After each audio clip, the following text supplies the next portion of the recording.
Sports on Air. Best na interview ko before all starting ng sabi mo sa mga pinaka-excite mo about being part of Gilas is being able to play under Coach Tim Cone. So ngayon, meron na kayong ilang practices.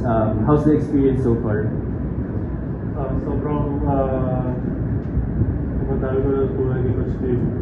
Kahit dati pa yung dad ko naging player ni Coach Tim, and dami ng story, really good stories about Coach Tim, and ako na witness ko siya ng player na ako under him, and yun, so madami ko natutunan, and I think lahat kami sa short period of time, madaming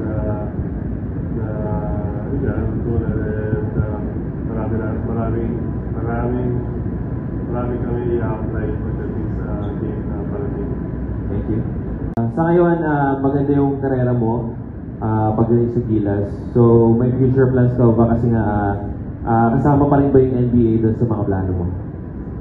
Siyempre, hindi na mawawala yun. Pero ako, one step tayo lang naman.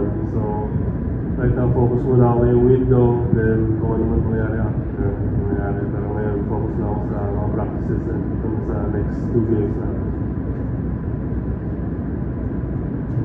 Habang mainit ang mga laban sa ating mga paboritong liga, mag-register sa 1xBet. Pwede nyo gamitin ang inyong browser or ang cellphone, mapa Android man o iOS. Gamitin lang ang inyong mobile number at huwag kalimutan ilagay sa promo code ang 1x on air. Kapag ginawa nyo yan, pwede kayong magkaroon ng bonus up to 7,000 pesos. Pwede nyo gamitin ang GCash account nyo para makapag-deposit or mag-cash out. Simple lang, di ba? Kaya mag-register na sa 1xBet. Thank you for watching. Click the subscribe button and ring the bell to be notified with our latest videos.